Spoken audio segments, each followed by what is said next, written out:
Hello and welcome to the Wisden Cricket Weekly podcast. We've got loads to get through on today's end of season show, including mulling over all of our moments of the season. I'm Yas Rana and today I'm joined by the Wisden Cricket Monthly magazine editor Joe Harman, the editor-in-chief of Wisden Cricket Monthly Phil Walker and the managing editor of Wisden.com Ben Gardner. As I mentioned, loads to get through today. Let's start with Moeen Ali's retirement from the Test game. I spoke to Mark Butcher earlier about Moeen calling it a day and how his Test career should be remembered. Butch, Moeen Ali retired from Test cricket earlier this week. He retires with 5 Test hundreds, 5 wicket hauls, 195 Test wickets for a guy who was first in the side as a batsman who bowled a bit of part-time off breaks. How will you remember his Test career? Mo's Test career was like a highlights reel, wasn't it? When you think of Moeen Ali, you think of best shot of the day, brilliant. Some brilliant delivery that the pitch is 2 foot outside off stump, bowls Kohli through the gate.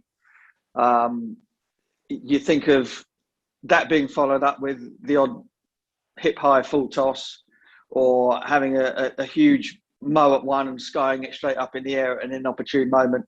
There was no in between. There was no boring dullness with Moeen Ali, and I think that's one of the reasons why people loved watching him play so much. There was a sort of a freedom in the way that he expressed himself on the field that probably belied a lot more in the way of seriousness, underneath the surface. But 195 wickets for somebody who came in as who was a fill-in off-spin bowler really in Test match cricket is extraordinary. And the fact that he took them at 37 apiece kind of backs up the bit that I said before, about the fact that he was either absolutely sensational and irresistibly good, or was pretty damn ordinary. And I tell you what, I wouldn't have minded being remembered like that either. Just a compelling cricket player who, perhaps if he hadn't have been quite such a sort of easygoing, mild-mannered sort of fella, it might have not been so easy for him to have been shunted around and used in so many different roles as a batter. But no, I think he can be very proud of what he achieved as a Test match player. And there'll always be lots of ifs and buts. If he'd been given more of an opportunity up the order, if England had perhaps not had to rely on him at times as a holding spin bowler, which he never really managed to nail down in terms of a role, then his career might have been better. But in the end, I think he can look back on it and say he did pretty bloody well. As you said, he did fulfil a lot of roles for England over the years. Do you think he should have got more opportunities batting in the top 6? That was what he got in the team for in the first place. He batted everywhere from 1 to 9, which is one of only 2 players in the history of the game to do that. And he kind of intimated that he was frustrated a little bit that he didn't get as many opportunities as he could have done. But if you kind of think back to that era of the Bayliss era, you had loads of guys who wanted to bat 6 or 6 was their best position. So do you think he got around about the fair number of opportunities in the end? Well, I mean, I think that's an impossible one to answer because, as you rightly say, at that time, England had a lineup where you could say they had 4 number 7s in the team, of which Mo was one. I mean, it was a nonsense that he ended up batting at 3 or opening the batting at times. I mean, that should never have happened. And yeah, his natural home, I think, in a Test match lineup would have been anywhere between 5 and 7. And then he can go out and play in the free manner. Well, I mean that depending on how many runs the people above you have made, the free manner that suits him the best. Look, I don't know. I always find it difficult because in the end, the thing that kept Mo in the side was his bowling. So the issue for Moeen always was that as a bowler, he was never able to be as consistent as a real frontline spinner might have been. So, he could never bowl as consistently as Graham Swan. He could bowl better deliveries than Graham Swan. He could bowl, similar wicket-taking stuff to Graham Swan, but he could never sort of be part of a 4-man attack, say with 3 quicks and 1 spinner, because he was never able to bowl consistently tight enough to do that. and so in the end, his fortunes as a bowler almost dictated what happened to him as a batsman. And you would argue that if he hadn't have been an effective wicket-taking off-spin bowler, he might not have got a chance to play on the side at all. So it's one of those things where there are all kinds of things in the pot that went towards how Moeen and his Test career played out. And in the end, look, I have absolutely, some people are sort of saying, "Oh, he's chucked the towel in too early." I don't have any feelings about that one way or the other. I think he's very happy in the choices that he's making. I think he's very happy in a very happy place as a cricket player and as a role model, and all the other roles that he fulfills that are way beyond stuff that happens on the field. And that he's looked back at that career and gone, you know what, I've done very, very well indeed, and I'll be remembered as one of England's best all-rounders. Do you think it could have been slightly different if in 2019, after he was dropped after one Test match in the Ashes series, his central contract was taken away from him not long after he was the leading wicket taker over a 12-month period? Do you think England could have handled him a little bit differently in that time? Yeah, I think that probably left a bit of a bitter taste. I think he could probably, up until that point, he could probably put up with the being moved around and being used as a utility player. I think that was appropriate. But I think that hurt him because I think he could probably point to various other players who were inconsistent and who weren't performing at a level, who kept their contracts and he did not. So yeah, I think that things probably turned a little bit sour for him at that point.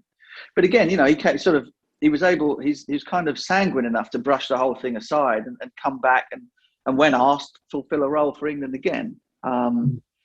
So I don't think there are any hard feelings from his point of view. But yeah, like anybody, if you play international cricket for a long period of time, there are very few players who can't point at various droppings or sackings or whatever they might be throughout the course of that time and say, well, if that had been handled differently, then I might have been the greatest player since Gary Sobers. But that's my story. And I'm sticking to it. I'm going to reel off a few stats. 64 tests, 500s, 195 test wickets, 6 player of the match awards, the same number as Flintoff from 15 fewer tests. In all but 2 of his years, 2015 and 2021, in the test side, he either averaged above 45 with a bat or below 32 with a ball. Under Joe Root's captaincy, he took 97 wickets at 31. Under Alistair Cook's captaincy, he averaged more than 35 with a bat. Joe, how are you going to remember Moeen's test career? Fondly for the main part. He's definitely, it's interesting you pick out those numbers because he's always been one of those players, particularly in Test cricket, where you can pick the numbers that suit you. There's also some less flattering numbers you could pick out, particularly related to his batting over the last few years. But he gave a really typically honest interview to Cricinfo announcing his retirement, and it left me feeling a bit sad. There is a sense that I think his view was that he's probably overperformed with the ball and underperformed with the bat, and I think it's kind of hard to argue with that given some of the innings he played early in his Test career, that there could have been so much more. And you can argue the toss whether that's England have messed him around. I think that's definitely contributed to it, but he's got to take some responsibility for that himself, I think. But it's his bowling that's really, I think history will judge him well on that, in a way that people have been quick to leap on a bad test. Whenever Moeen has a bad test with the ball, it shows that he's not good enough, which is just nonsense when you look at the record that he's put together. And what we regarded him as when he first came into that side, when it was that New England team, and he arrived with, I remember we did a cover for our old magazine, All Out Cricket, back in the day. It was him, Gary Ballance and Sam Robson were the 3 coming men of English cricket at that point. And look, you look at those 3 careers that those guys have had, and Moeen was a great pick. The others had their moments, but we didn't pick him out as a Test all-rounder. We picked him out as the most exciting batsman in the country at that point, who might bowl a few overs. As it is, he's got a record which very few can match. Not in England, not just in England, but across the board as a Test all-rounder. So, yeah, I think as the years go by, I think we'll look back on his Test career perhaps more positively than people do now. Phil, you can kind of manipulate the stats one way or the other to kind of put your own narrative on Moeen's career, but if you're playing for a cricket team and at the end of the season you're looking back at who are your players of the season, you don't go to play cricket first and look who tops the averages. You think about who won you games, who played shots or delivered balls that other players couldn't really do. And on that metric, Moeen features very highly, almost. He won England just a lot of games of cricket. Yeah, for 3 or 4 years, from that time he came in and was almost a victim of how naturally talented he was with the ball, to around 2017, 2018. For that 3 or 4 years, he was a dreamboat of a cricketer. And until he went to Australia that fateful winter and it all fell apart, and I don't think he ever really recovered from that. I don't think he recovered his self-esteem as a test match cricketer as well. And then, of course, there were off-pitch shenanigans regarding contracts and not really feeling trusted by the management and so on and so on. Plus, of course, let's not escape the fact that his T20 reputation was soaring as well, and he was making good money on the side of that. But anyway, for those 3 or 4 years, it was a joy to have in that England side. And it was discovering itself as well, that side at the time. If you remember, post-Peterson, post that Ashes 13-14 horror show, he emerged alongside Stokes and one or two others into a kind of history repeats itself all the time, into an England team that wasn't really sure of itself, was trying to forge a new identity and so on. And he was absolutely key to that. The game that always sticks out for me, actually, I just looked it up just now, was the Cardiff game, 2015. Now, England went into that summer as underdogs against Australia. And they went to Cardiff and they batted first, and Joe Root got dropped second ball and then strummed 100, obviously. Sorry, shouldn't use that word anymore. And then Moeen came in with the game kind of, on a bit of a knife edge, first innings. And he hit 77 I've got it here, 77 in 88 balls, 11 fours and a 6, and changed the complexion of that game, and then picked up 5 wickets. If you remember, he picked up Steve Smith as well in that first innings as well. He picked up 5 wickets in the game. England won that game, and then fast forward to 6 weeks or so, and Cook is at Trent Bridge in tears saying, "I never thought we could win this series." So much of that was down to the triumvirate of Root, Stokes, and Moeen. Very, very different characters, very, very different blokes, but joined by a kind of sense of style and a sense of kind of showmanship in their own way. Moeen had that. He was not just immensely watchable, but he had the results as well. He had the numbers to back it up. It's interesting that you say maybe in time people will consider more fondly his test career. I think they already are. I was actually quite surprised by the not the depth of feeling for him, but the words that people were using. Seasoned scribes and gnarled judges saying, "Great career." Well, it's not a great career. And there is that sense that he left a few out there. But then you take that compromise, or you take that, it's overcompensated by the fact that he was so immensely watchable, and he did win you games of cricket, which was the original point.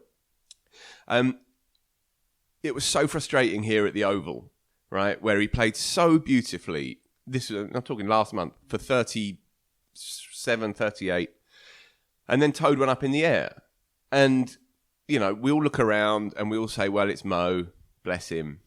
But that's the other side of Moeen Ali. In a nutshell, that innings, because he played some shots that I was here, we were all here. Never forget those shots. On the up with those high hands, standing tall, he hits the ball in peculiar areas for test match players. He hits it kind of straight extra cover, not kind of to the right hand of extra cover, because he sees it earlier and he has such beautiful natural timing.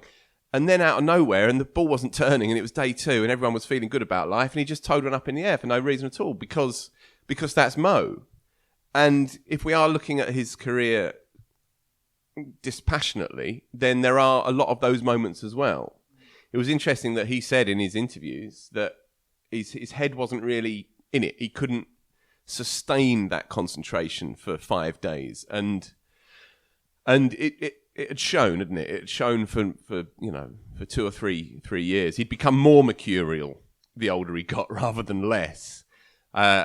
he almost knew his way around the Test match game more as a 27-year-old than he did as a 32-year-old.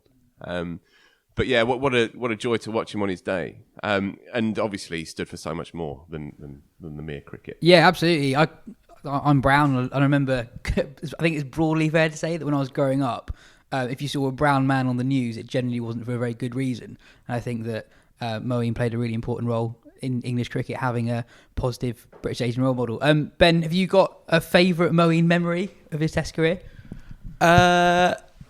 Yeah, well, I guess. I mean, it's interesting because in a way he was diminished after that 2017-18 Ashes, but that's also when he had his best spell as a Test bowler, from his recall in Southampton to the first Ashes Test next year, or wherever it was, when he obviously struggled and was dropped, and then that was a contract thing, whatever. But I think he took more wickets than any other bowler in the world in that 12 months.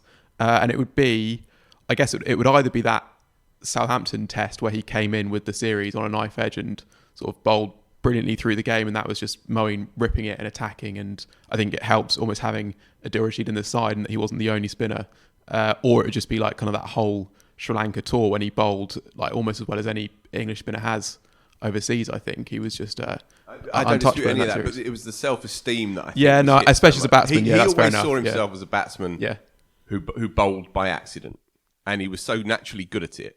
I remember Graham Swan saying he rips it because he was never coached. He didn't bowl spin as a young lad, so he wasn't through the pathways and he wasn't overcoached and so on. So there was a rawness to it. But as a batter, he never recovered from that tour, from being beaten up that winter. Yeah, but you're right about as a bowler that year, he was unstoppable. Yeah, that's fair enough. And it's funny to think about when he first came into the side as a bowler. Like, he was almost picked to face Sri Lanka because he had a doosra. If you remember, and then he's bowled a sum total of 1, I think, in an England shirt to Jai Wardner on that first day. The keeper's head. And then Jordan passed it back and said, "Well bowled," and then that was it. That was done. He wasn't going to bowl one again and risk that, I think. So yeah, there was. And you talk about the match winning thing. I think we found a stat that I think only 2 English bowlers have more fourth innings wickets in wins, which is Broad and Anderson. And you consider how many wickets he's got overall. The fact that he got so many of those clutch moments shows something. And in terms of him being messed around, obviously there's the contract thing, but this is in a piece that Taha wrote for Wisden.com, just reflecting on Moeen's career. The last Test, 2016 against India, he makes 100, batting at number 4, his second 100 of the series. You think that here is a Test batsman. First Test the next summer, he's back down at number 7 to fit everyone else in. And I think if you're trying to, so Moeen, I think, sums up this generation of England in Test cricket and perhaps overall, where you've had a lot of these cricketers, him, Stokes, Butler and Bairstow, who England have wanted to fit in, even though they don't all fit in together, basically, but have like accommodated everything else kind of around them, and that goes for accommodating each of them around the other, and Moeen often was the one to lose out and move up and down. And these were cricketers who often, ODI cricket was taking precedence because England were putting so much stock into winning that World Cup, and they were all cricketers capable of their moments, and obviously still are in Stokes as one who's gone on to forge a properly great Test career. And the others, you wouldn't quite say that, but they're all so watchable. And also, as much as you might look at each of them and say they might have done more and are all maybe now coming to the end of their Test careers to some extent, like they also did, like England were a pretty good side in that time. I mean, there were lots of ups and downs and lots of sort of questions and what ifs and stuff, but it was also a brilliantly watchable side and a side that has better results than people give them credit for. England haven't been hopeless in Tests for 5 years. They've been up and down. They've had some very memorable results away from home and some big defeats as well. But Moeen and Bairstow and Butler and Stokes are part of that, all for better and worse, I think. Also, there's been a narrative with Moeen that his versatility it hamstrung him, that he would get moved around the order too much as a consequence of his all-round abilities. But I'm not sure if that really applies. I don't think Moeen Ali was ever a top 6 Test match batsman. I don't think he could play the quicks with enough confidence regularly enough to be a top 5, top 6 Test match gnarled batsman.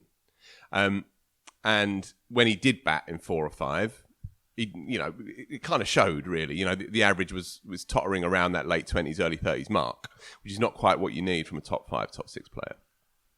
But the fact that he had all the rest of it enabled him to, I think, prolong his Test match career. Remember, he came into the game as a batsman.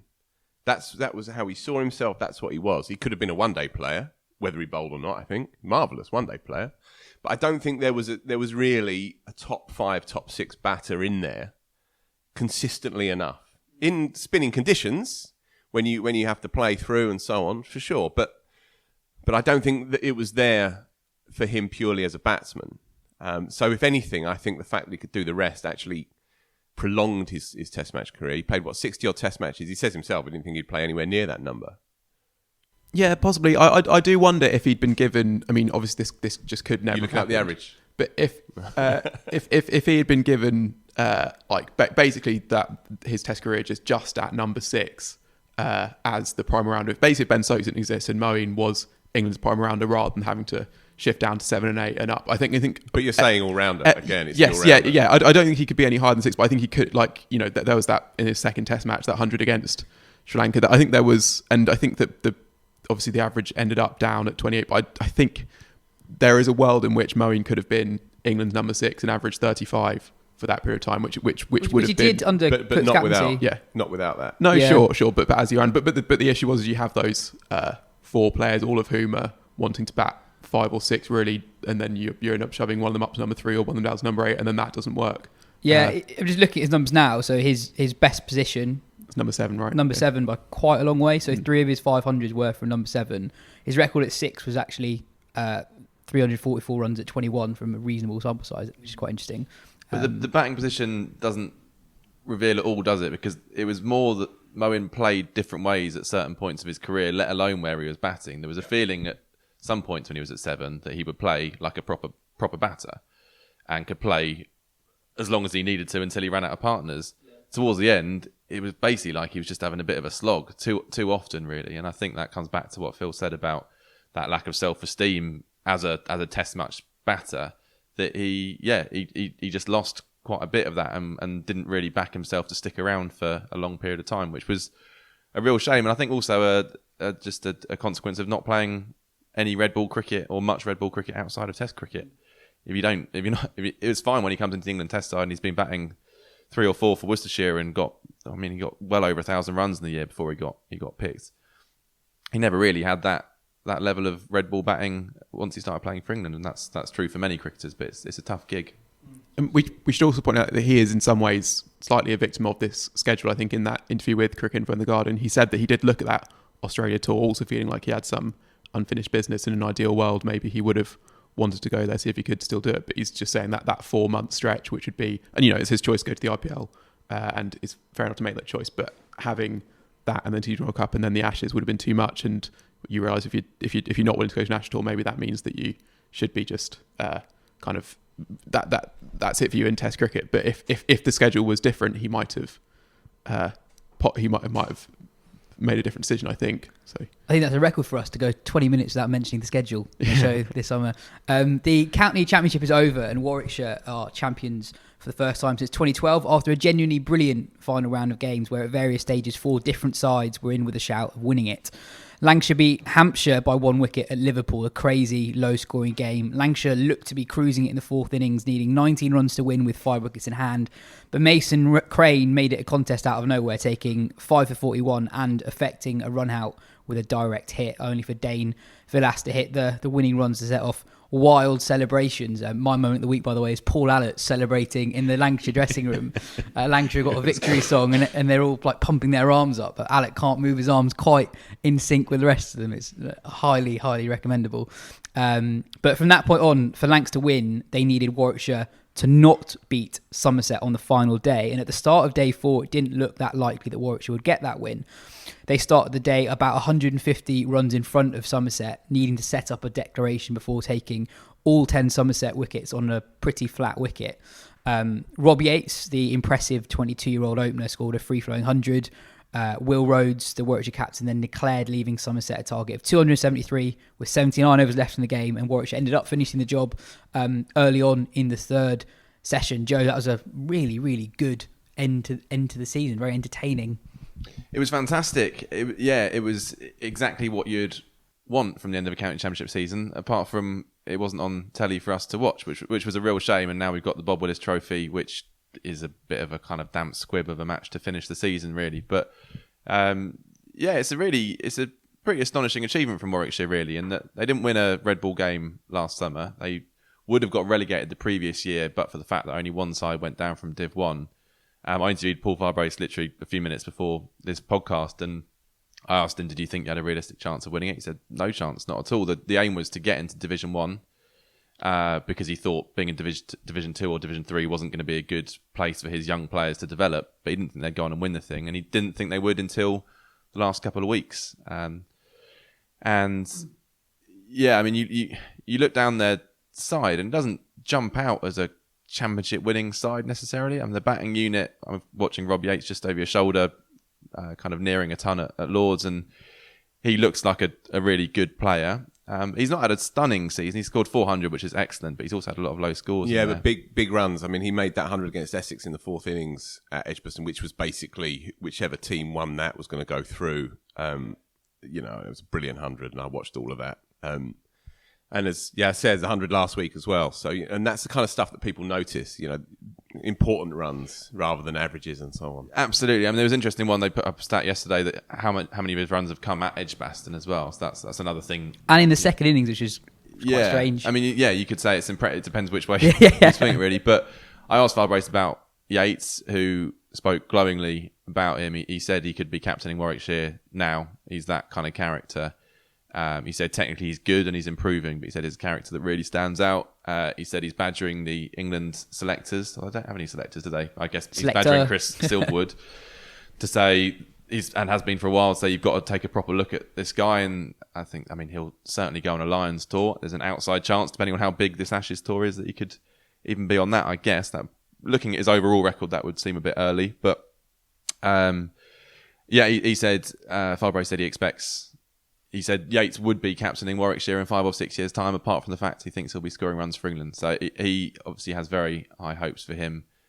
He picked out Liam Norwell as well. He said he absolutely deserves a Lions chance. I guess Craig Miles would probably be in the mix for that as well. But these are players who have been, Norwell and Miles, they've been around county cricket for a while. They're really, really good county bowlers, but you wouldn't have necessarily said those two guys are going to spearhead a championship-winning attack. Both from Gloucestershire, should be mentioned as well. Gloucestershire have done a lot in producing those players. And I mean, some might say that Warwickshire wouldn't have won the championship in a different season where you have the kind of usual structure. That's the moot point. But it's certainly impressive. I think they've won 4 games, I think I'm right in saying that, in the last session of a match, which obviously shows a side with a lot of spirit, a lot of belief. And they're a young team who'll only get better as well. Ben, they've recruited very well out of the side that took the field on the final day. Sibley, Rhodes, Burgess, Bresnan, Briggs, Miles and Norwell have all been signed in the last few years. How do you feel about a club that recruits well? Because the implication is there that there aren't that many homegrown players in the team. There'll be Notts fans listening to this saying that they've received quite a lot of criticism for them signing players in recent years. Atherton on Sky last year was very critical of them. But I also think that with the exception of Miles and Norwell, that a lot of those guys weren't getting the game time they were hoping to get at their previous clubs, and that's why they moved on. So yeah, what do you think about a side that's based on good recruitment rather than homegrown players necessarily? Yeah, I think that's the thing, is that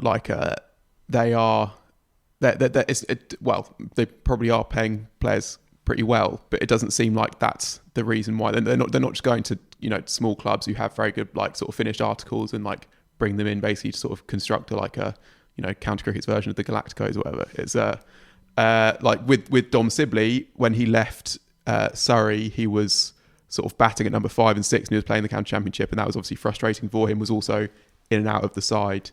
And furious. What'd you say? Surrey were furious. They offered him a big contract. Contract. But I mean, it's not like they've gone to one of the small minnows and said, we're going to grab your best player. Yeah, and they offered him a big contract, but they couldn't offer him a position in the top 3, which is what he said he had assurance for at. That was strongly denied afterwards, by the way. Sibley said that was absolute rubbish. Oh, really? Okay. Yeah. Well, that's what Surrey said. Surrey said it. Yeah. But Sibley said it was absolute nonsense. Yeah, but then he went to Warwickshire, batting in the top 3, and he's a top 3 batsman. Yes, yeah, but and that's what he wasn't doing at Surrey though, and so he was able to do that at Warwickshire, and then is now playing for England. Danny Briggs wasn't playing Championship cricket at all down at Sussex, and is now getting to do that and is doing that very well. So I think they are sort of it's not just they're not just hoovering up talent or stars. They are getting players who they think they can improve and doing that, which there is still a role for that, I think. And I think that's fair. And I think if we're realistic about what county cricket's going to be, I think players are going to want to move clubs like for any number of reasons. And I think that like if you start criticising clubs just because they are getting players and giving them chances, and if we do go to a system where there are two divisions, players are going to just want to play in the top division, because even if England are looking at all counties equally, which it doesn't seem like they are, they always do. Even then, like, players want to win county championships, so you want to go to a side where you have the chance to do that. And I mean, it's just this kind of how the structure's going to work that is going to happen. Sure, they might want to produce a couple more players of their own. They are coming through as well. I think I think there is a difference in that there was a sense that Notts had kind of neglected that side of things a little bit, and we're just focusing on just picking up the best talent. Whereas you look at Warwickshire, they've got some really good young kids coming through. I mean, Jacob Bethel, who I mentioned albeit he was taken from Barbados, but he has been certainly developed at Warwickshire. Down Mousley's another one. There's the Brooks brothers. Jahal, who's played in this game, doing really well. Yeah, there's Yates as well. So there is lots of young players. That's not being neglected at Warwickshire by any means. This is just the stage they're at. And, rescuing a few careers and getting them a county championship, I think is a great thing that should be applauded, really. Just quickly as well, on Firebray spoke about Bresnan, and he said, because I think they dropped Bresnan for the penultimate game, and he said that was a kind of stroke of luck in that was it 2 games out? Anyway, he was dropped, and he said that was a stroke of luck because him not being there, they lost a game, and they realised how important Bresnan was, even though his stats this year aren't particularly good. He said in that young side, they really needed him there, and then brought him back in, and they said he's been just absolutely integral as someone who's won the championship before, knows how to do it, knows his way around a crucial game and crucial moments in those games. So yeah, again, stats don't reveal everything. I think from what he was saying, Bresnan's a really influential player in that squad. So some brilliant catches at slip in that game as well. Yeah, there was apparently he sent a text to Dom Sibley after he had been dropped by England, and obviously Sibley would have been down the dumps, and Bresnan texted him just saying like, "Get your head on, we've got a county championship to win." And I guess it's that sort of thing. One extra point, of course, is that it's an ongoing scandal that clubs are not fully compensated for developing young players and then being poached by richer clubs. I mean, this is how this has not been properly addressed by, I was going to say the ECB, but the CEOs and the county chairman, how there can't be some recognition in a spirit of togetherness and altruism that the small clubs, and we are seeing more and more talent being funneled to clubs who can pay greater wages, and that's inevitable in the age of ultra-professionalism and so on and so on. But for these clubs not to be in any way compensated for that is a shocker. It's an absolute shocker. And you have a scenario where someone like Phil Salt learns his cricket at Sussex. They invest a lot of time and energy into his career, and then he gets to a certain age, just as he's bubbling, just as he's boiling there, and then he says, all right, I'm going to head to Old Trafford. Now, you don't knock the kid for doing it, but how there can't be some kind of parachute payment for the club that has invested all that time and energy into that player. I just find it an ongoing, bewildering scandal in our game that we don't have this. And we have to address it because this problem is going to become more and more pronounced. Well, it's never felt more important. Exactly. Now. I mean, both of us beating the drum for it a few years ago when he took over at Durham as the chairman. But yeah, he made a good point then, and it's even more pertinent now, that especially with the test grounds getting a bit more cash from hosting the 100 as well. I mean, the gulf is growing, and you're seeing that more and more clearly. That's something that needs to be resolved. I mean, a real cynic would say that there are certain people sitting on that board with their own club's vested interests at heart who are not prepared to engage in that kind of conversation because it doesn't benefit them and it doesn't benefit the model going forward. I'm not that cynic, but there are certain cynics out there saying that. And also, you can understand why. It would benefit them because this is very simple. It wouldn't if those counties went to the wall. Well, yeah, exactly. So not if they're poaching all their talent from Leicestershire. This is an oversimplification. But if they're doing that and Leicestershire go bust, then where are Notts getting all their players from? It's a. Anyway, Joe and I spoke to Will Rhodes as part of a virtual press conference ahead of the Bob Willis Trophy final at Lords. Ben, Ollie Pope scored millions at the Oval. He scored 274. It's probably the most inevitable double 100 I've ever seen in a very, very high scoring game. You enjoyed watching him?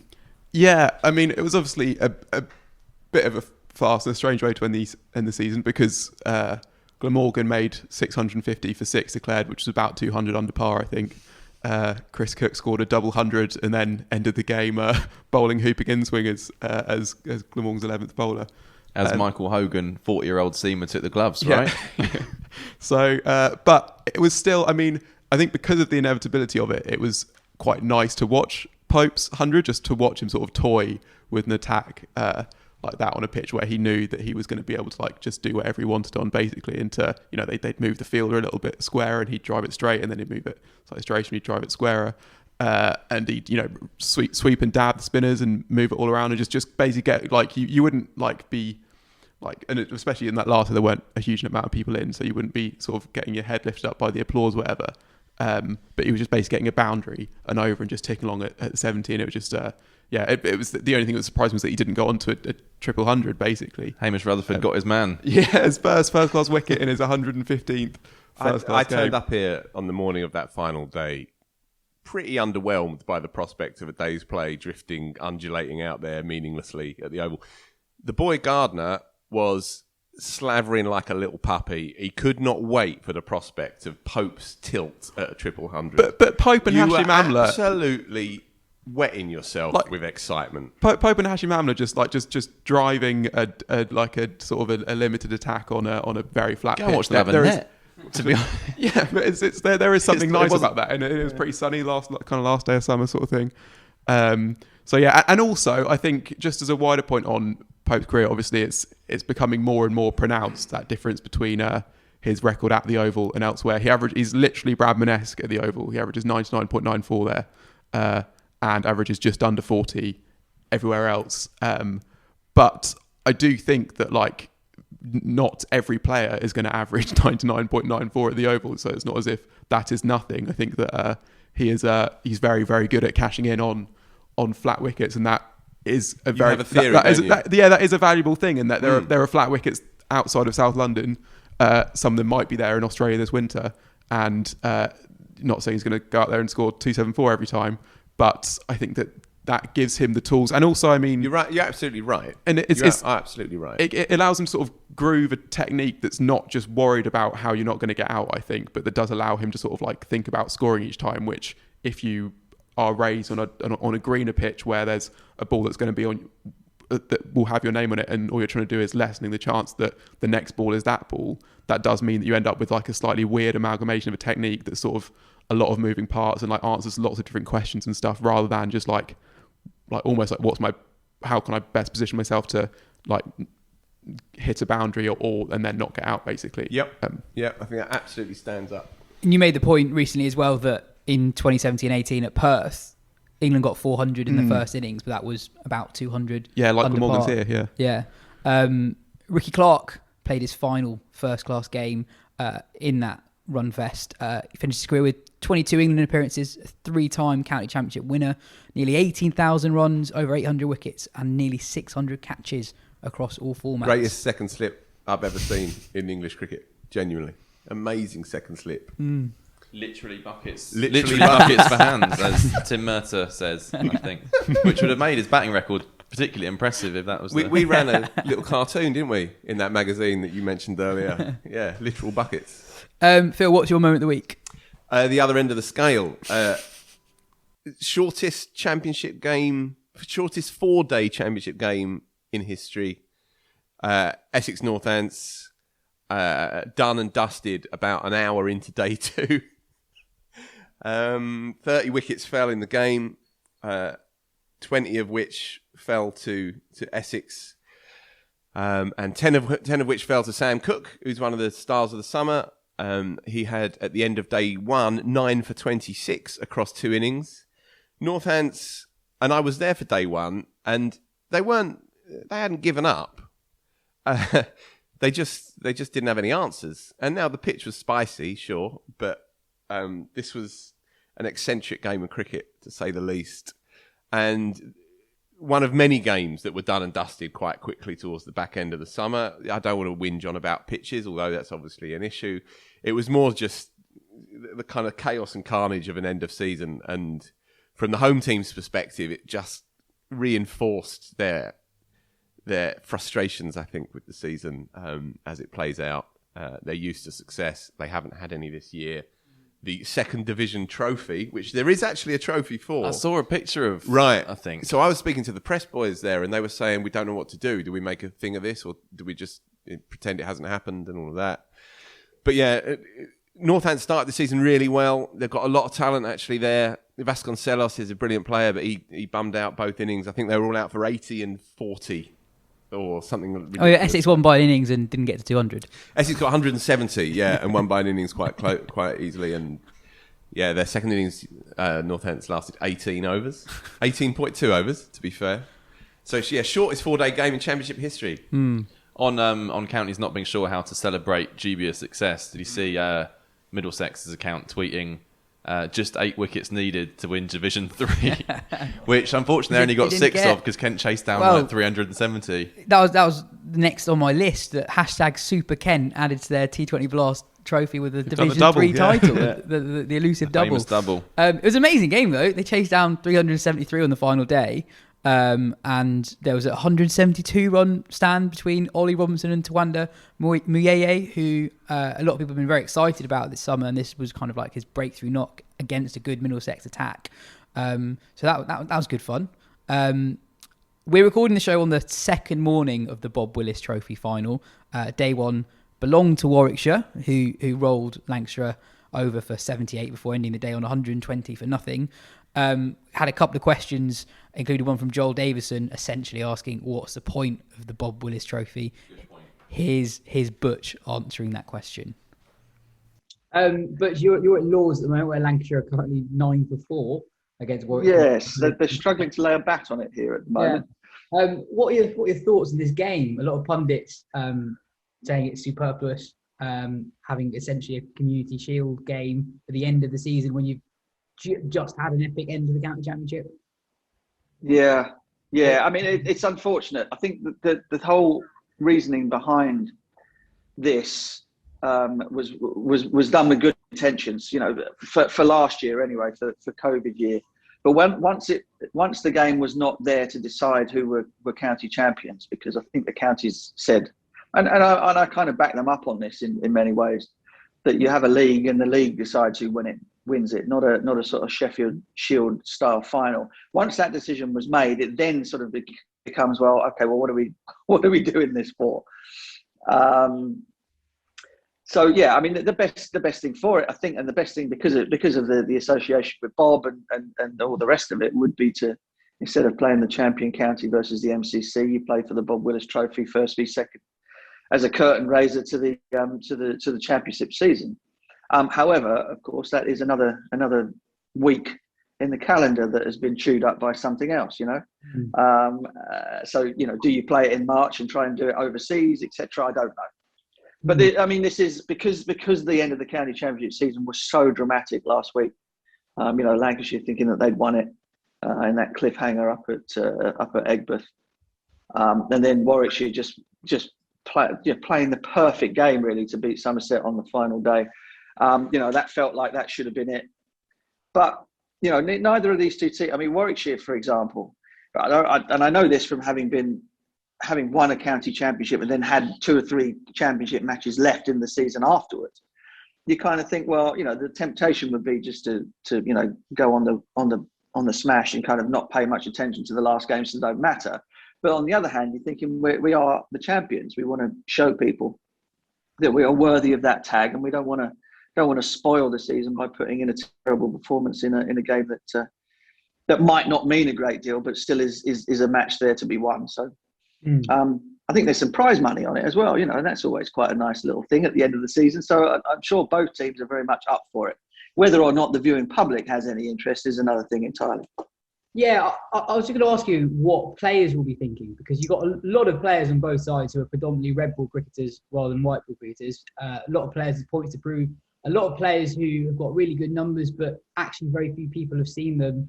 You can watch them on the streams, but watching it on Sky is completely different. You can get a much better understanding of how quickly a bowler's bowling. I think you get a much better perception of what a player is like when the county game gets the full Sky. Yeah, when we're here pulling them all apart as well. Yeah. You cover a lot of county cricket. You get a sense from the players that they really value the importance of a performance on the in front of the Sky cameras. Yeah, absolutely. There's a young lad making his debut here today. It's Manny Jarrell from the Birmingham Leagues. He's not yet 20. So imagine that I can barely remember my first class debut. His first class debut is at Lords in a final on Sky. That's a pretty big occasion for him. Guys like Liam Norwell, Sam Hain, who I think is a terrific player, who is he's in that group underneath the current sort of Test match top 5 or 6, who, given an opportunity, would certainly not let himself down at a higher level. Liam Norwell, who's big, strapping, quick, who's taken an absolute stack of wickets for Warwickshire in their campaign. There's another one who wants to impress. So there's plenty to be. There's always stuff to be played for, always for the players, and it's a test as much of your your own attitude at the end of the long season. Can you get yourself up for one last big push at the end of it? And it's that sort of attitude sometimes that selectors look at more than numbers, or just as much as numbers at the end of the year. Nice one. Well, I think that's all we have time for. Cheers, Butch. Enjoy the rest of the game. Okay, mate. See ya. Joe, you have strong thoughts on this. Can't sleep at night. Well, I haven't heard what Butch said, so I'm wary of just repeating him. You can edit me out if so. But yeah, it just struck me, first of all, that press conference that we both found ourselves in with Will Rhodes. That was good organisation, wasn't it? Yeah, we asked different questions. Sure. Where he said a few of the Warwickshire players were grumbling after winning the championship that they had to have another game. Well, look, he also said that when they arrived at Lords, they were up for it. But that's not really how you should feel about it. I'm just really glad that the game is going the way it has done, because if it had been Lancashire who won the toss and skittled Warwickshire on the first day, it would have just been a really unfair kind of dampener to a really fantastic season for them, and that shouldn't be the case. So I was kind of up for a sort of trophy final, potentially, if it had been to actually decide the championship. So like the Sheffield Shield, where the first 2 play off. I mean, I'm not wholly convinced by that, but that's got a lot more credence to it than this. Or potentially you move this game to the start of next season as the kind of Community Shield thing. Again, I'm not sure it's worth it, but that would make more sense in this game at the end, which doesn't really stand for anything. And apart from, obviously, it commemorates Bob Willis, but there are dozens of ways that could be done in, I think, a more effective and more fitting way. It's such a delicious irony as well that it's the Bob Willis Trophy final, when Willis was absolutely uncompromising in his belief that 18 counties was simply not fit for purpose, and the county championship had to be pruned. And he hated pointless in order cricket for the future of the game. Hated pointless cricket, and this, to all intents and purposes, is. I'm afraid. I mean, Warwickshire fans tell me otherwise. If you're excited about potentially winning this, then look, I'm. Yeah. High chance they might have already won this by the time this goes out. But I somehow doubt that. I think they feel that the season has basically ended with the championship win on a high, and that should have been that. Could I just add, I don't disagree with any of that. This game taking place beyond your shoulder is a horror show. It's awkward and a little bit embarrassing for everyone concerned. I'll give it one more year, though. In fact, I'll give it a week or two to find out what the Brains Trust, you can put inverted commas around that if you like, are going to come up with regarding next year's carve up of the season. Now, I think we're going to do something on that possibly next week on the show.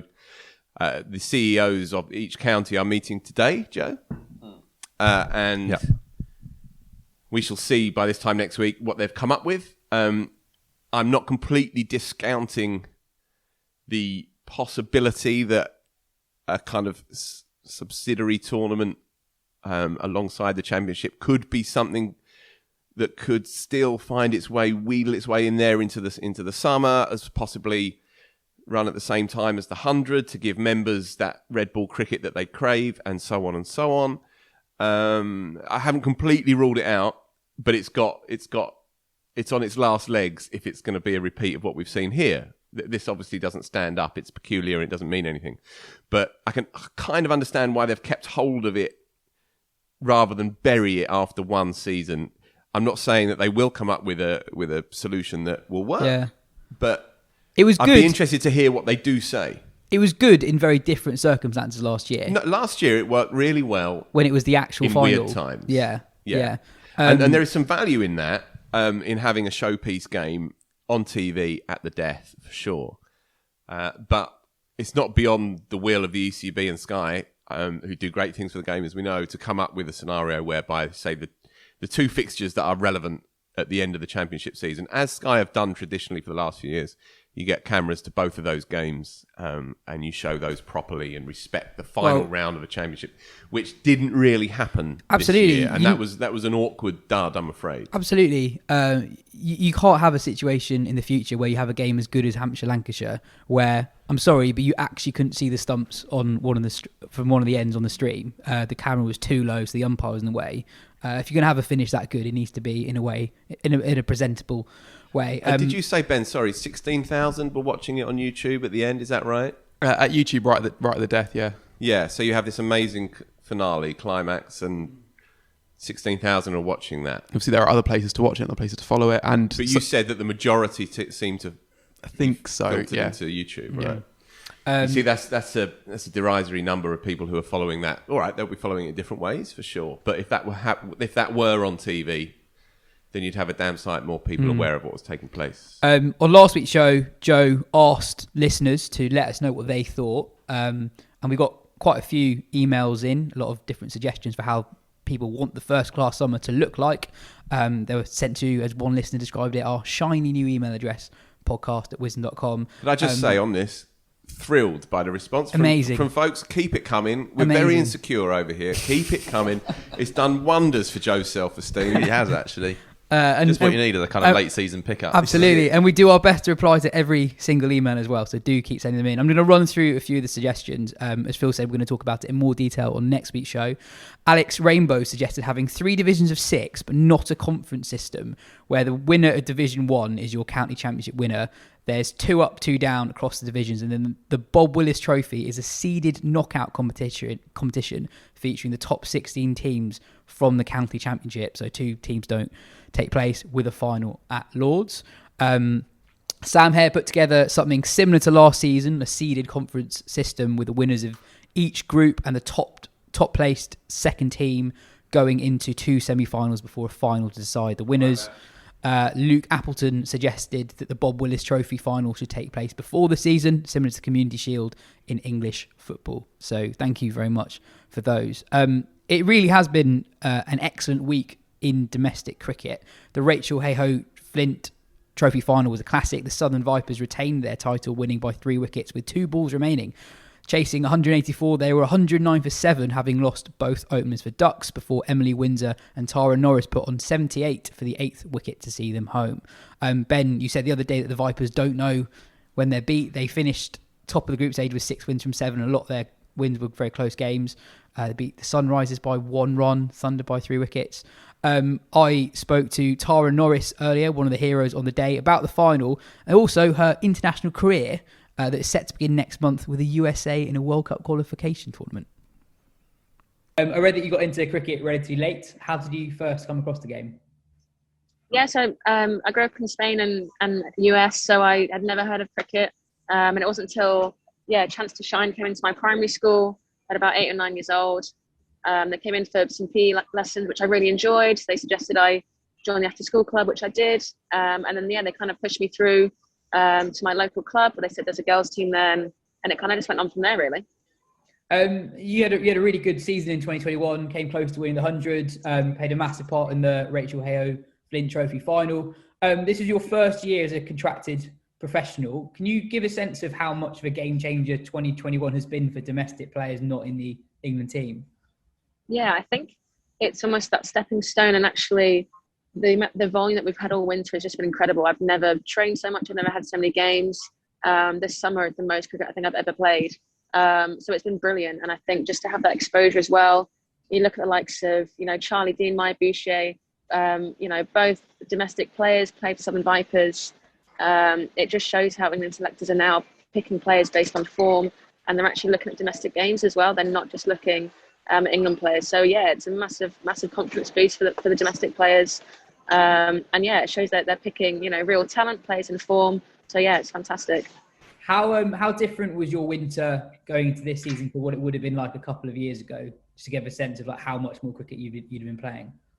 Yeah, so I mean, I was at uni, so I was training quite a bit. I was on an MCC program, which was fantastic at Loughborough University. But those players who weren't involved in that, they were having county training, once a month on a Saturday for about 2 hours, and it would just be nets really.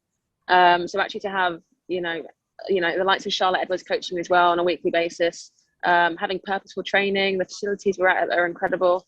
And yeah, just that volume, which, we've never been exposed to before is just incredible. How do you feel that you've improved as a cricketer in that last year or so?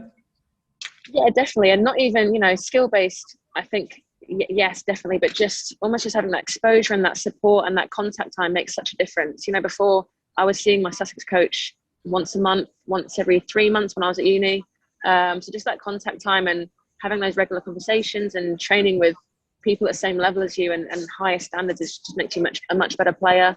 And those training standards just keep on lifting. And on the Vipers are 2 from 2 in the Rachel Heo Flint Trophy. What do you think has been most important to your back-to-back successes? I think Charlotte Edwards has a lot to do with that. The environment she creates is just incredible. It's a fantastic learning environment. It's very, very friendly, very encouraging, very supportive. And yeah, the environment that her and Gads have created is just brilliant. It's a really good atmosphere. And I think we just want to play for each other. We want to play for the Vipers. We celebrate each other's success and it's, it's incredible. And you win quite a few close games. What do you put that down to? That's a good question. I think truthfully we're lots created that environment where, we should be winning, we want to win. So yeah, those close games, I think every player has managed to step up in different situations, purely through the training we've done and the, the situations we've been put in and practice that we know how to go over the line. And to be fair, we've played some really good teams who have put us under the pump, which has been, really good broadcast for women's cricket this summer.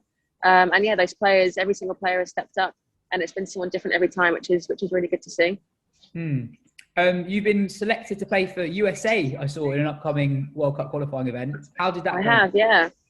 That happened to the 100 actually. Again, another really good broadcast of the 100 and that exposure for players, which I don't think I would have got previously. Yeah, I think they just saw sort of in my personal players page, born in US, just as a fun fact really.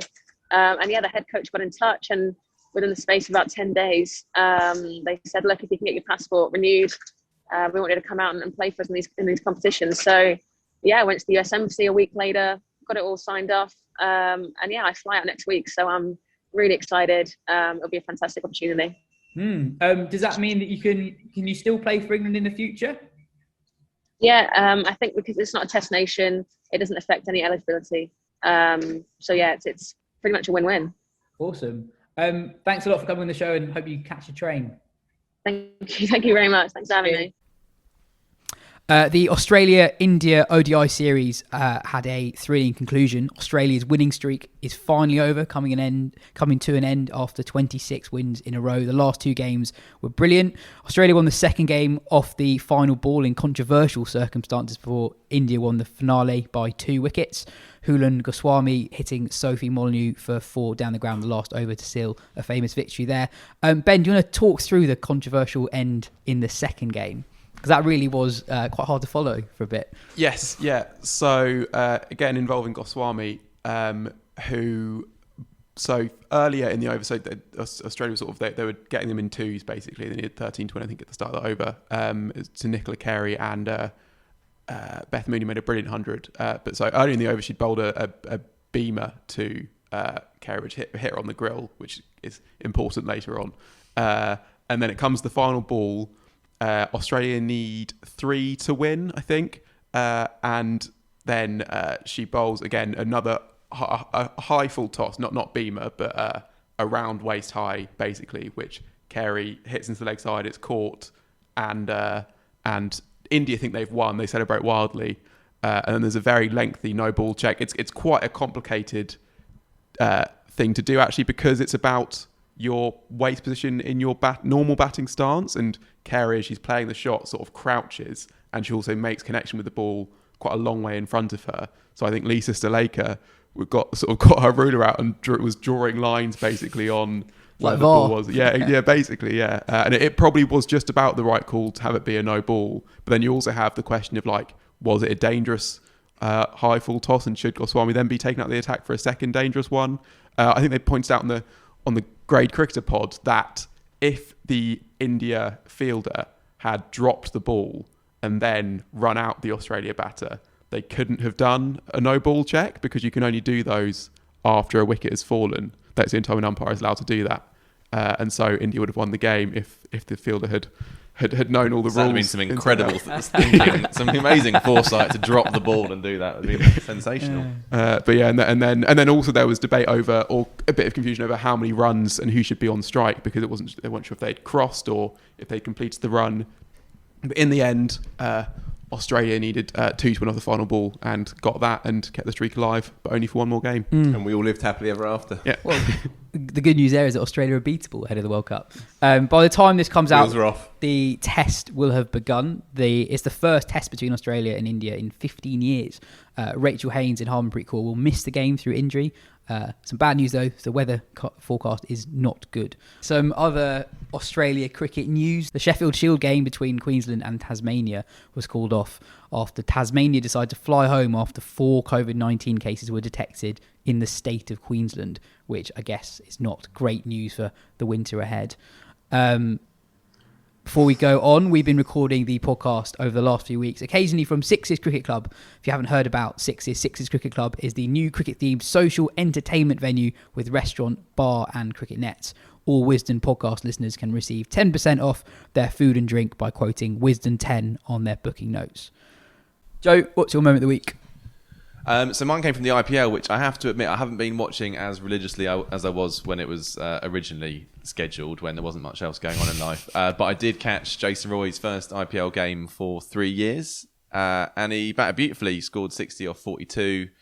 He was essentially picked ahead of David Warner, who wasn't even invited to the ground because of restrictions about how many players you could have from your squad there. So he watched it from his hotel room whilst Roy smashed 60 off 40 and looked really good. And it just struck me, I mean, I was looking at his numbers during that innings of how he's played in T20 cricket for England this year, and his record's good, but my sense, and others might disagree, is that his star is kind of on the wane a little bit, and that there was the Roy and Bairstow combination. Bairstow seems to have kind of been elevated to another level, and if there was a player who was vulnerable in England's batting unit to someone else, it might be Roy, or more likely Milan, but actually just watching him play just 40 balls, you just remember what a brilliant ball striker he was. And this wasn't the greatest spin attack, which is often his downfall, but you know, there was some Chris Morrison and the Fizz were bowling, so it was a decent attack to score runs against, and also just showed that he should probably have got to go a bit sooner for a Sunrisers side who have been woeful so far. And no doubt he'll play the rest of the tournament now and puts him in good shape. Obviously not identical conditions. This is in Dubai. Actually, no, that is where they're playing, isn't it? Yeah, yeah. Identical conditions. Yeah. So puts him in good shape, playing at the venues that he's going to be playing for England in the World Cup. And he's looking good. And I think that's excellent news for England. Meanwhile, our cover star can't buy a run. Well, you know, I'm being facetious. He got 25 in the first game. I thought Kevin Peterson was very harsh on commentary when he said 3 failures in a row. I was like, no, it's not true. He batted all right in the first game. Simon Walsh asks, what are the panel's thoughts on the form of Eoin Morgan, and should it be of concern before the T20 World Cup? Apart from a score of 41 in the 100, his next best score is 27 in his last 10 T20 games he's played. And at the time of writing, he's yet to get to double figures in the second half of the IPL. With Livingston now a dead cert to feature for England, and if Stokes was available, would Morgan's place in the World Cup team as a batsman be under threat? This is not counting, of course, Morgan's leadership qualities, but will it be time for him to move on after the T20 World Cup? It actually extends further than that. His form in the first half of the IPL was poor, and his England T20I record in 2021 is poor from a reasonable sample size. Again, Ben, I'll go to you. What do you think? Yeah, well, in answer to the questions, what do I think of his form? It's poor, and should it be a concern to England? Yes.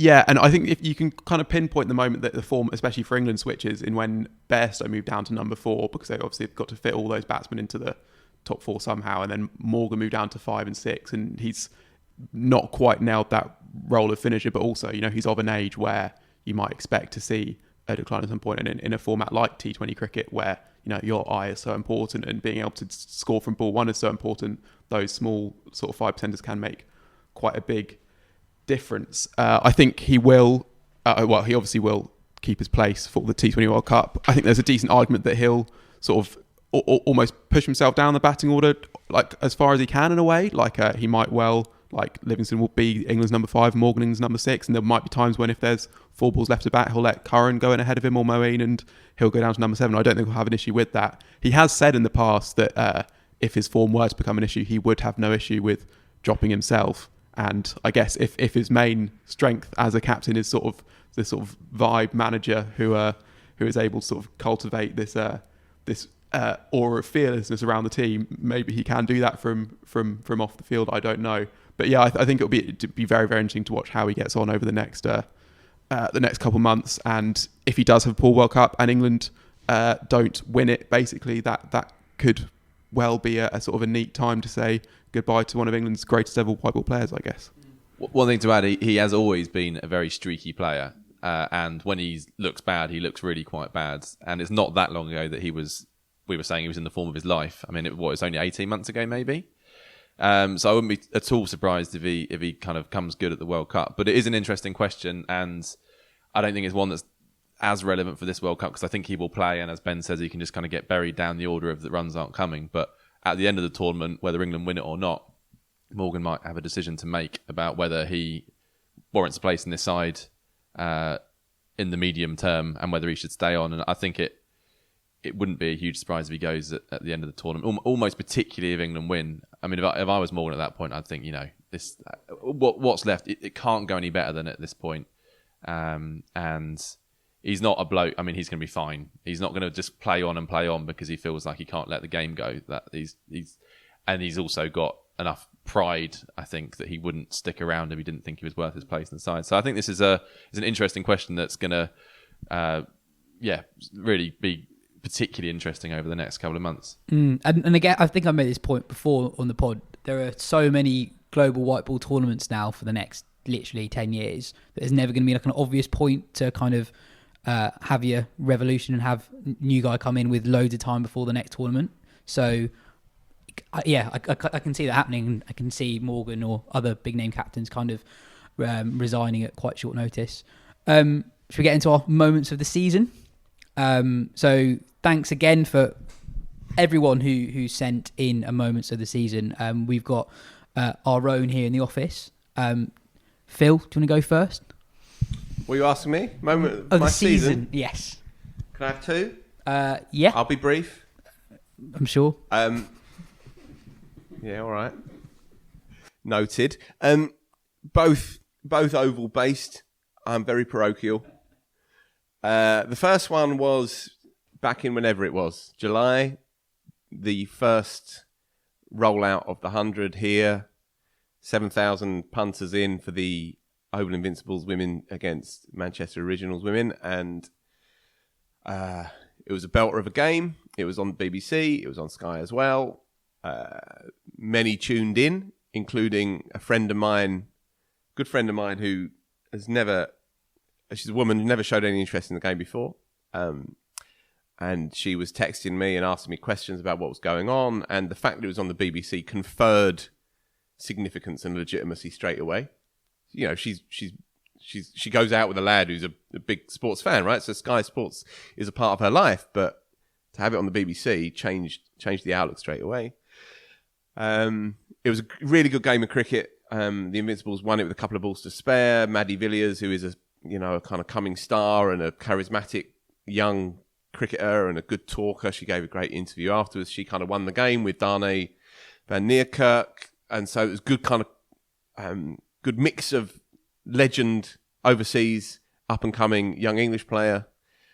Everyone looked like they were enjoying it. It was a very unpretentious kind of atmosphere here at the Oval. And I think anybody who was hoping that it was going to fail, hoping that no one was going to turn up and it was going to be a dud. I think they've got their for all the legitimate concerns that we've talked about 1,000 times and will continue to, and they're legit. Anyone who wanted that day to go wrong, I think their priorities are skewed. They can't really truly care about the English game and its future. This thing needed to go well, and on that evening, it did. And it was a rousing thing to see. Just a word on my mate, 2 weeks later, she went to Lord's, actually to see London Spirit stink the place out. But she did go to Lord's. And she was on the ticket website that night. And, you know, I'm not saying a revolution took place that night, but it was a rousing experience nonetheless. And the other one is simply Bumrah here on the final day, taking a pitch that refused to yield all year, taking that out of the equation with one of the great spells. With the old ball cleaning up Bairstow and Pope and the rest of it, and on the one hand kind of encapsulating India's raw brilliance, on the other kind of highlighting England's limitations. You know, England went into 2 games, 2 London Test matches, favourites, certainly if not to win, then certainly not to lose. Going into the final day, lost them both, and they lost them both on the back of sustained superb brilliance by individuals, and India, for all that the year ended weird, you know, they really did. They gave us a lot this summer, and that spell will live on in my head anyway forever. Our first listener moment of the season is quite similar to your first one, so this is from Amber Nichols. I was lucky to be at the Aegeus Bowl on a perfect summer afternoon to see Southern Brave women qualify convincingly for the 100 finals. But it was not a moment on the field of play which sticks with me. I was sat next to the players' dressing room with the men's match in full flow. The women players left the dressing room and walked out the ground around the boundary. As they went, the crowd were drawn away from watching the men and all stood, cheered and applauded the women as they left. A few weeks before, very few of that crowd would have watched the women play live or recognised any of them. Yet here was a sea change in women's cricket, with the players finally getting the praise and recognition they have so long deserved. That for me was the moment of the summer. A small example of the importance of this summer to women's cricket here in the UK. My daughter has never been interested in cricket, but we took her to the 100 finals and she loved it. She's just left for university and the first club she signed up for is cricket and she is really enjoying it. Hopefully this sort of new engagement with the game is now happening up and down the country. That sums it all up. It does, and it echoes a lot of the other letters in terms of tone that we've received in the last week or two. Not everybody is staring into the abyss with this game, and it's important that we remember that, I think.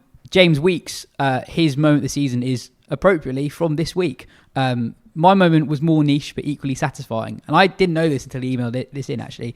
Matt Critchley needed exactly 100 runs from the last game of the season to make 1,000 runs for the overall season, and when he was out for 85 in the first innings, all seemed lost, until he was promoted to open in their chase of 23 in the fourth innings. 50 not out and 1,000 run summer for a bloke known to bowl filthy leggies. Lovely.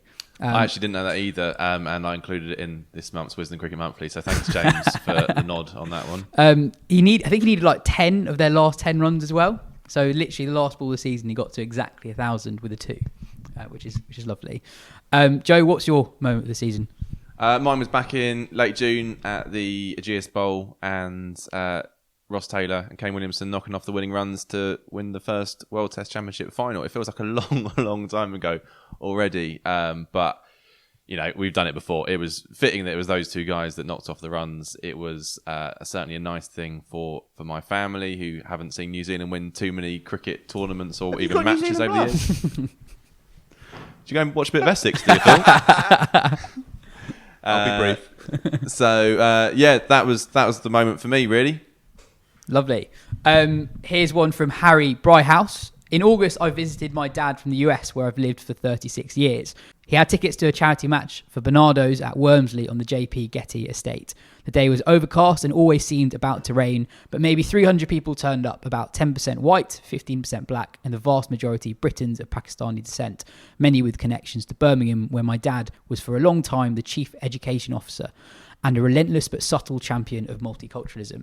Chris Lewis captained one side and the CEO, Javed Khan, captained the other. To be honest, the cricket was nothing to write home about. Before the teams took the field, Peter Oborne, who was playing for one of the teams, gave a short speech explaining that although a good number of the players weren't confident that they would ever be able to get up again, both teams would take the knee before the game because racism has no place in cricket or in the world. I live in the country which brought taking the knee to the world, but in which the simple, unfussy way that Oborne spoke the truth would be impossible in any setting. That is a great letter. Who was the chap again? Harry Bryhouse. Thank you for that, Harry. That's brilliant. That's lovely to hear. A couple more. David Shervington said, this is the one that you shared on Twitter. Shervo. I'm a very, very fresh cricket fan, converted in a moment of radiant clarity a few years ago while painting the garage door and listening on the radio to Alistair Cook in his final test. Since then, I've been to see everything from county championship and one-day cup matches to an ODI and a couple of 100 matches, and have always come away smiling. But my moment of the summer: first day, fourth test at the Oval at the age of 35, having avoided the sport for most of my life, my first ever live test match. A beautiful day of ebb, flow and many wickets. And the exact moment I'll be thinking about all winter: Bumrah running into Burns in bright sunshine at the start of the England innings that afternoon. The sound of the ominous Barrett Army, drums booming across the ground and mixing with the balmy army trumpet a few feet away to our left playing Jerusalem. I'm very grateful to have found cricket.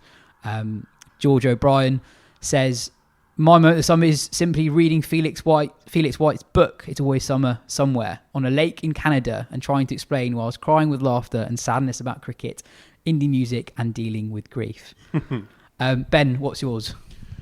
So mine is from something, but also back in July, that feels absolutely ages ago. But the Ben's Babes ODI series win against Pakistan, when obviously it looks at that point like the summer might sort of all kind of collapse in on itself, when that notification comes through that England have had to replace their entire squad because of a COVID outbreak, and then they put together this sort of haphazard slapdash sort of ragtag bunch of nobodies. But England are so strong in white ball cricket that it would never be that way. They ended up sort of cruising the first two games, and then the third game was a classic. And my actual moment is the 100 for James Vince, which just felt like he might not play much more for England, might not play again for England, but it felt like he deserved that moment for all his promise, for everything he's done in county cricket, for how good he looks sometimes. And that was just a wonderful. He'll always be able to say, "I'm James Vince, England centurion," and it was just a very sort of heady, strange sort of few days, that ODI series, and that was a wonderful moment to cap it off, and in front of a crowd who was sort of cheering everything on, absolutely loving it up in Edgbaston as well. So that was just a great weird series win and a wonderful moment for Vince. Quietly, Vince has actually had an impressive summer, hasn't he? Really, when he met that knock, he's obviously captain Southern Braves to win the 100. He took surprisingly a Hampshire side, which aren't that strong in T20 cricket, to finals day. And he got a decent championship runs as well. I think it's actually been a really good year that's slightly slipped under the radar. They nearly won the championship. We probably should have spoke longer about them earlier on, but if they beat Lancashire, they would have won it. Yeah, he played a brilliant innings in that game because it's a low scoring game. No one made above 50, and he sort of strummed it. he made a gorgeous 69 alongside Liam Dawson, who added 40, and at that point it looked like Hampshire would bat Lancashire out the game, and then it wasn't to be. But it was exactly. It was James Vince. Using that 100 is a great example. It's perfect Vincian fare, isn't it? That in some ways, the real poets out there, I'm looking at John Hotton and the rest, they kind of don't want him to play for England anymore because it's just such a perfect way to finish with an elusive 100 out there in a game that he shouldn't have even been playing in. That's perfectly Vincian. Angus Carnegie Brown's moment this summer, I think, is from the day of your wedding, but his moment this summer is not your wedding. Not actually Phil's wedding. Yeah. I've been waiting for someone to write about this. Apparently not Phil's moment either. So. Having watched a relatively indifferent but still Test cricket day on the Friday, we returned on the Saturday at Trent Bridge to watch England's inevitable collapse. As everyone knows, Joe Root scored the most incredible impish 100 and not far off a runner ball to put England past respectable and into competitive territory. As we assessed the majesty of what we had seen and discussed what the next day might bring, we were buoyed by the sight of Ravichandran Ashwin doing laps around the boundary, and reminded the fact that this giant of the game was not on the side. In many ways, it was a snapshot of the summer. Utterly crazy, enthralling, everything that Test cricket is. And finally, Daniel Gibson's is highlight of my cricket year is watching my son complete his first season at Stockbridge under 9s, especially seeing him take his first ever wicket, a lovely caught and bowled. The ECB doesn't always get things right, but the All Stars cricket programme has been doing great things for kids in getting them into cricket, and seeing the increase in numbers year on year at the club has been fantastic. Yeah, and I think that's praise and fair praise as well. It's not just that, the Dynamo's schemes as well have been bedded down this summer more than ever before, obviously, with COVID issues in previous summers. So yeah, look, in amongst the brickbats and the vitriol and the bile that's been lugged their way of late, much of which is probably deserved. In this instance, more people are playing cricket than they have been in a number of years, and that's a fact. That is a fact. Absolutely. And my moment of the summer is Haseeb Hameed's 50. After everything he's gone through in the last 4 years, but also that first ball at Lords, I think for him to get that moment in a home test match 4 or 5 years almost since his test debut, I thought was very, very special. Good shout. And just to reiterate what we said earlier, we're genuinely very thankful for the considerable time so many of you clearly took to send in your emails over the past week. Some very kind words about the show. If you want to send in anything longer than a tweet, do get in touch at podcast@wisdom.com. We do our best to get back to every single email. That's all we've got time for today. Cheers, Ben. Cheers, Joe. Cheers, Phil. This has been the Wisdom Cricket Weekly podcast. If you enjoyed the show, tell your friends, and we'll be back next week.